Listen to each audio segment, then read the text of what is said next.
Hello, everybody. Welcome back to Empathy for Ramadan Season 2. Today, I'm here with Adel Al Falasi, and I am extremely excited to have another conversation in this series all about driving understanding, empathy, and some inspiration in the holy month. So if this is the first time you're joining us, just a very brief introduction for the role of the show. Empathy for Ramadan is something I started back in 2020. And I feel very honored to have lived through nearly a decade of Ramadans with my Muslim colleagues and friends. But I'm very aware that in the wider world, beyond the Middle East, beyond some of these countries that really celebrate Ramadan openly, many of my friends, families, colleagues have 100 questions all about Ramadan. And those questions lead to misunderstanding. And there's just not enough platforms out there where we're having honest, candid, open conversations.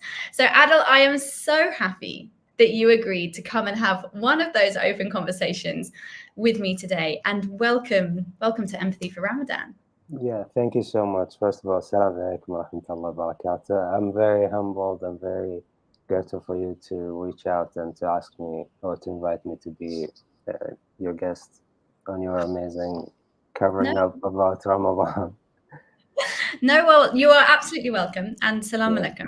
I am very, very happy you are here.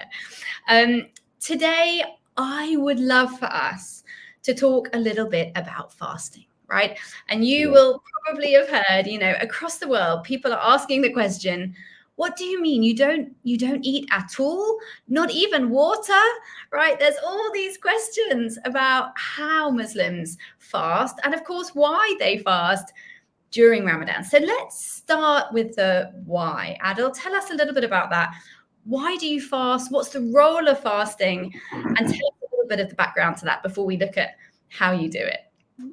All right. Well, just to be clear, I'm the least person that you will take a religion perspective from, or even the scientific behind fasting, the knowledge from. But I'll try to do my best to explain it how I understand fasting by growing up up to date. So before we explain why fasting, why we fast the way we do, not drinking, not eating and all. Fasting is just another form of, let's say, healing, recharging, detoxing, rejuvenating, and meditating. Okay. Yeah. So if you will understand fasting from those perspective of healing, detoxing, recharging, and I call them the HRDRM. I have a short for them. Yeah. So healing, recharging, detoxing, and rejuvenating, and meditation. If you know how to understand those meaning or those definition, you will understand what fasting means. Fasting is just a higher level of all those, all combined, all together. So to me, fasting is another, it's another way of resetting all your internal factories or your internal organs to their default settings. Okay. The way how let's say a natural way of how Adam, peace be upon him, used to be to be a human again. Amazing. Yeah. So I love that you have an acronym. I love that. So it's healing, and it's rejuvenating, and it's meditative.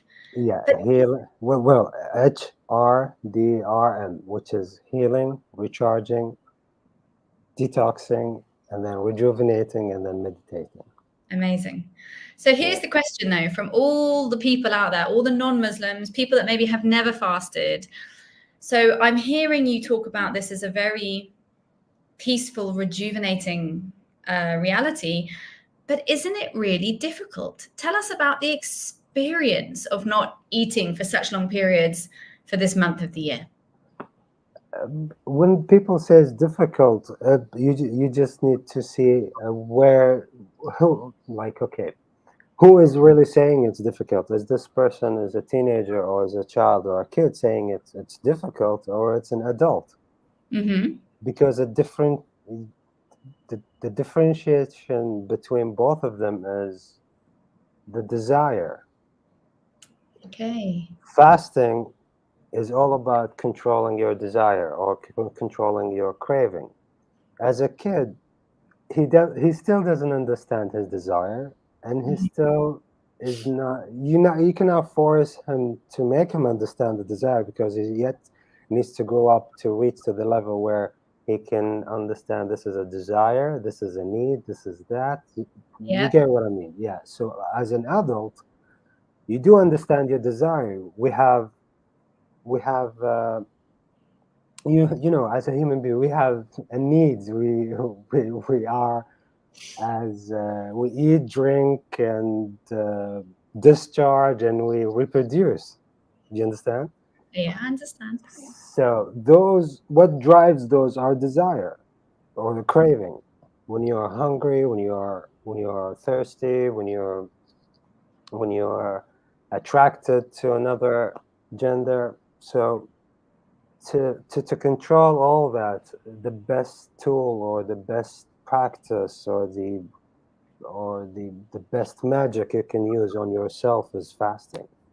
Amazing. I love that it's magic. It's a phenomenal subject to dive sort of into. And you brought up children there, and you also said when you started speaking from the best of kind of your experience growing up in this. Can you remember your first fast? Can you remember doing your first full fast? Tell us about it. Yeah, yes, I do. Actually, yes, I do. I remember I was at my grandma's house, and we were playing, like, we were running around and all, and I was always to put my cousins into racing contests. So I will run as fast as I can, and I will get myself tired, and I want to drink, and I can't drink. So I will sneak.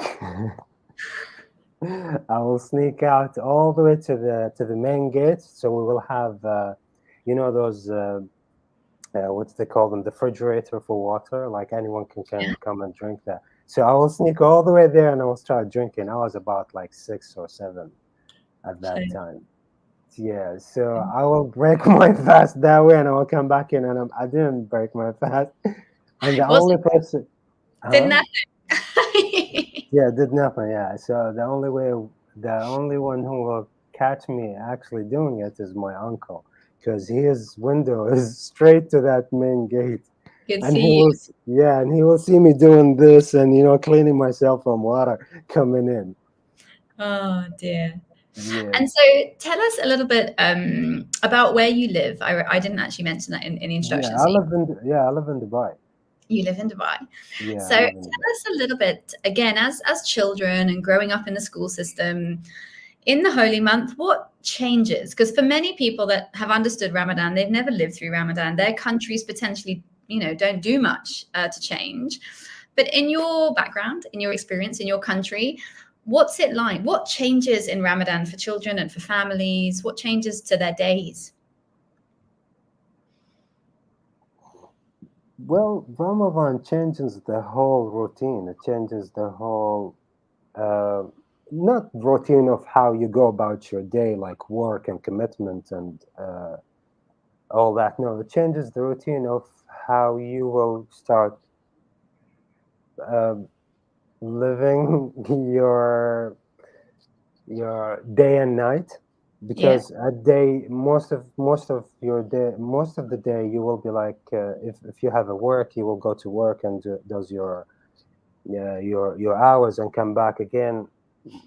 Well, uh, just waiting all the way to break your fast, and then at night you will go and do the Taraweeh prayer, or the Qiyam al-Layl. We say that, we can not say, we practice that either in masjid, or some people does it at home. So Okay. living that I don't want to call it the spiritual climate or environment or the way of it, but it, it differs from one another, to be honest with you. Okay. Yeah, it just different from house to house. It's different, but overall, you can feel that Ramadan is it changes the way of people going by their day Mm. or by their night. Yeah, Day, yeah, night, the mood. It changes the mood. Like, let's say it changes the whole mood. Yeah, it changes the whole mood. And yeah, for children, so your story there, you were 6 at that yeah. age.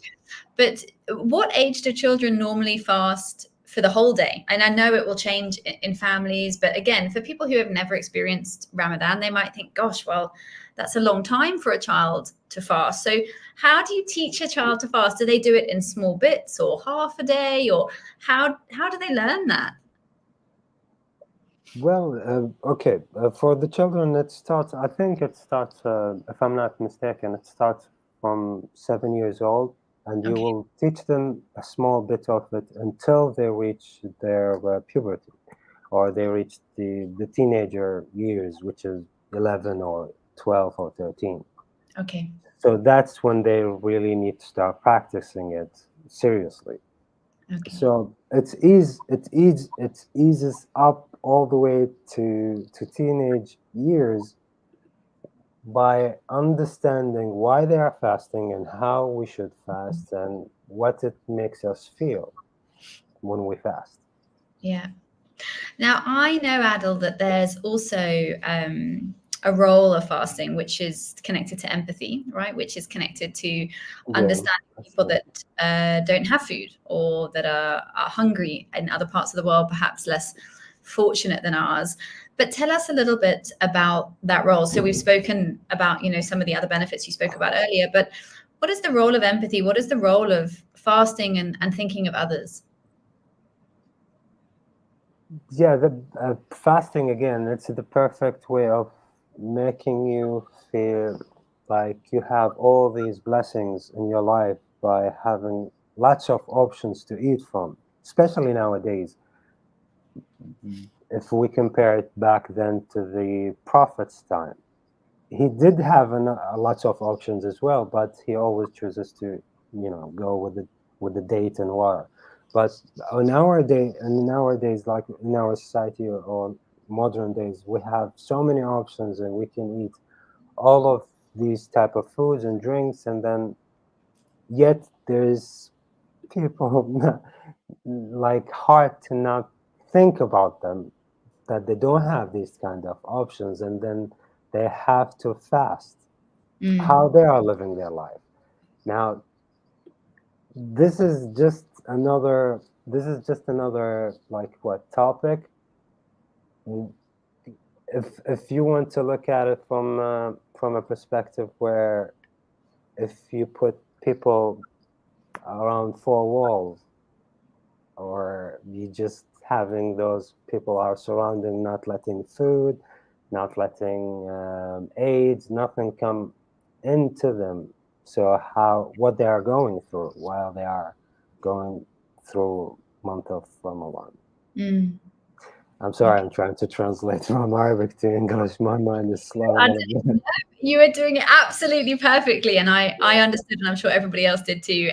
If you have any questions, do pop them in the comments box below, and we will try to answer them, or just comments. We'll pop them on screen as we have this conversation. So, Adel, I know what an iftar is, and I've been to many wonderful iftars. Mhm. But for anyone who doesn't know, what does the word iftar mean, and what is an iftar? Iftar is to break your iftar is to break your of course, it's to break your fast after this all long period of hours. But to go to the origin of its true meaning in Arabic, iftar is anything that is um, I don't want to say the bursting, but that's the only word comes into my mind now. But it's to blossom, to blossom or to put the water into a dry land, if I can describe it in that Okay. way.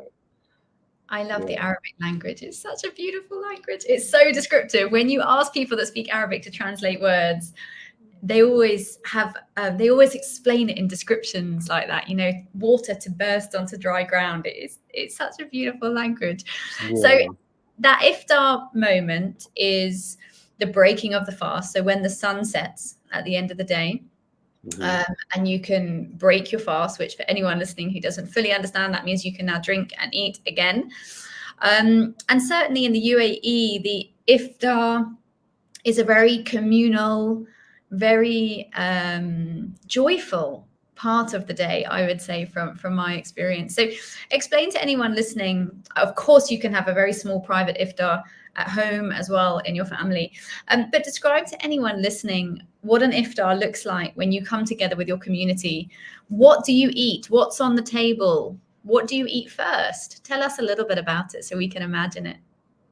Yeah, well, definitely, if you're gonna fast for all long hours and then you try to think the whole day about drinking and eating, and you come to break your fast with sugar and processed food and sodas, something that you're trying to run away from, that doesn't make sense, you know. So breaking your fast, it should always start with date and water Okay. before we go on to pray. And that's just the way of how to give a frame time to your body to understand that, okay, something is going to come in after a few minutes or after half an hour or after an hour.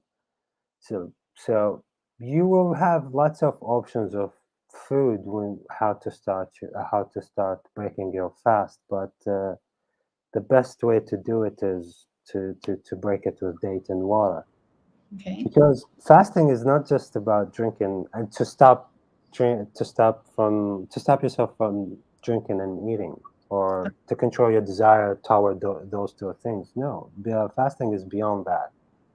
Fasting is beyond that. Tell There us is what you mean it's uh, beyond that. What does that mean? What else are you fasting from? fasting. Okay, fasting, because there's a hadith about the Prophet Muhammad, peace be upon him. He said, "Whoever does not leave evil words and deeds while fasting, Allah does not need him to leave food and drink."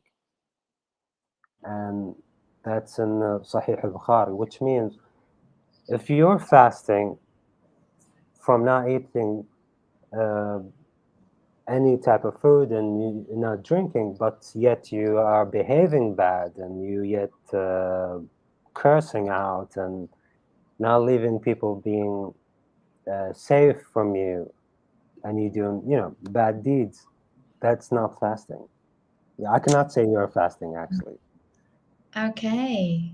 So So it's a moral. It's from thoughts, from language, from actions, as well as just food and drink. Yeah, definitely. Yeah, definitely. So it's a Amazing. more yeah, it's a moral thing. It's a moral practice as well when you're fasting. Okay, super.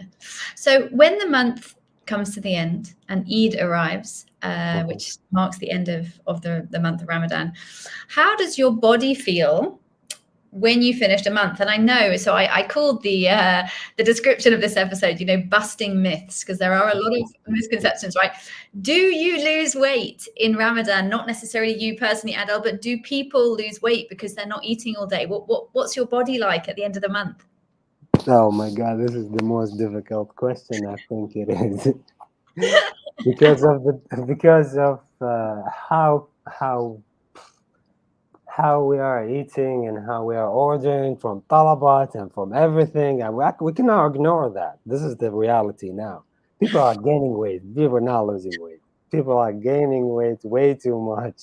Oh, And yeah, if you can actually lose weight if you really understood what fasting means and how you can take it to the highest level, mm, how it is. mm. But if you're thinking fasting is about drinking and eating, No, you're not gonna lose weight. No, you're not losing weight here. Myth busted for everybody listening. You're not going to lose weight unless you really take it to another level. And this is not just about, abstaining from food and drink in those hours. So when you do get to Eid, again, for many of the people watching, they may never have experienced an Eid at all. Is it a public holiday? Is it a time you spend with your family? Is it a time of prayer? What happens at Eid, Adel, so people can understand what that means? What happened at Eid in the prayers? It was cutting off a little bit. Yeah, in the prayers or with your family, with your community. Explain to us a little bit what an Eid experience is like. Oh my, Eid is a whole another level. Just like how like Westerns that they are so excited about the Christmas or the Halloween is coming up. For us, it's the same excitement that we are getting ready to celebrate Eid the first day after 30 or 31 days of fasting.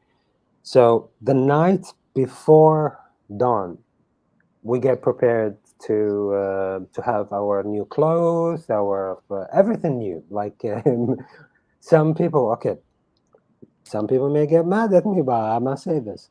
Some families they will renovate their whole house, like just to make it look like new and fresh, new furniture and everything new.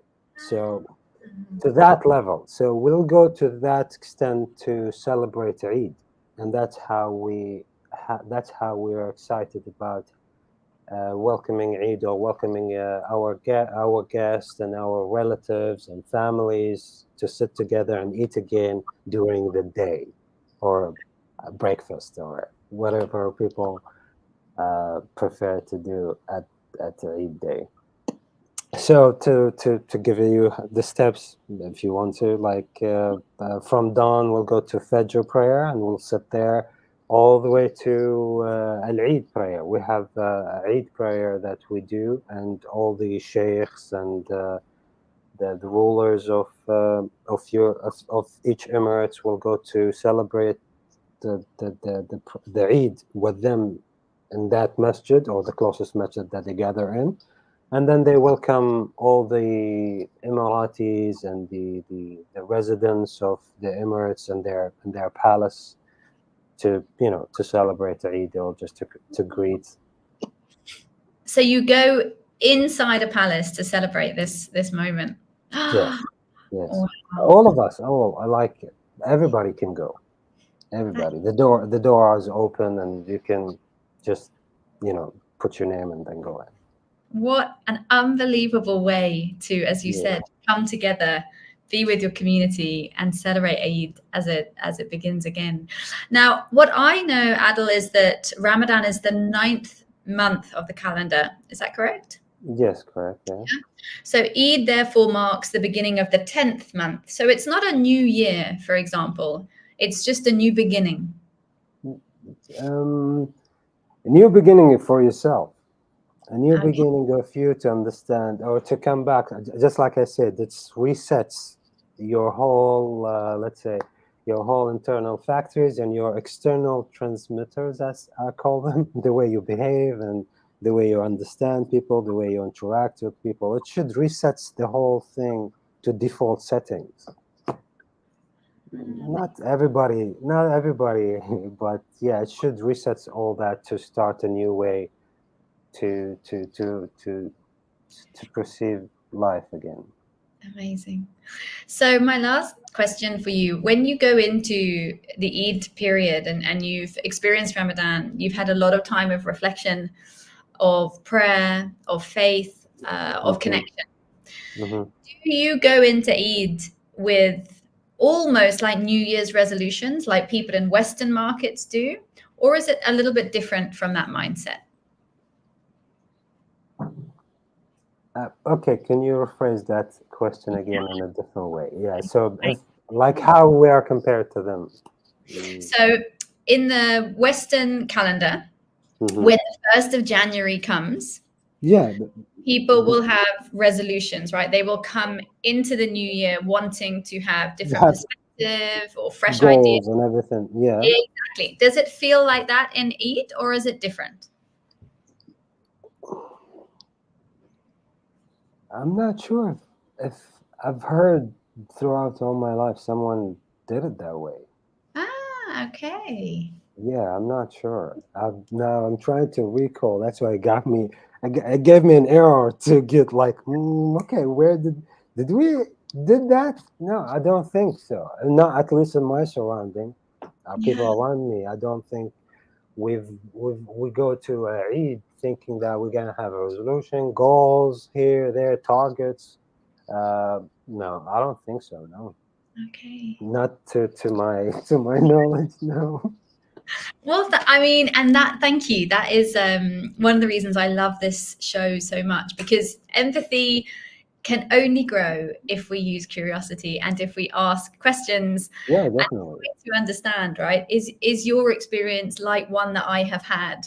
Can I imagine what it's like as a Muslim to go into Eid, for example? And empathy is fueled by the imagination so often. So, Adel, I want to say thank you for having such an honest conversation with me and the audience, and giving us your time in Ramadan and finding time to come and talk to me. For everyone that has tuned in, if you've got questions, you can see their Adel's handle at the bottom, or mine. You can send me those messages or questions, and I will get them to Adel to come back to you. But otherwise, I want to thank you all for tuning in and joining us both as we extend the conversation. We have 2 more episodes. And so far, all 3 have been with men from around the world. My last 2 episodes are both with women, one in Doha and the other in London. So do tune in. We've got them both coming up for you next week. But Adel, thank you again Thank you so for coming much. and helping us understand your extremely special time of the year, and helping us stand in your shoes and see things from your perspective for just a little while as you celebrate your holy month. So thank you for being here. Yeah, thank you so much for having me. Thank you. I appreciate you. And hopefully we shared enough knowledge for people to get curious to understand Ramadan more. I absolutely think we did. It's been a real pleasure. Thank you very much. Yeah, thank you.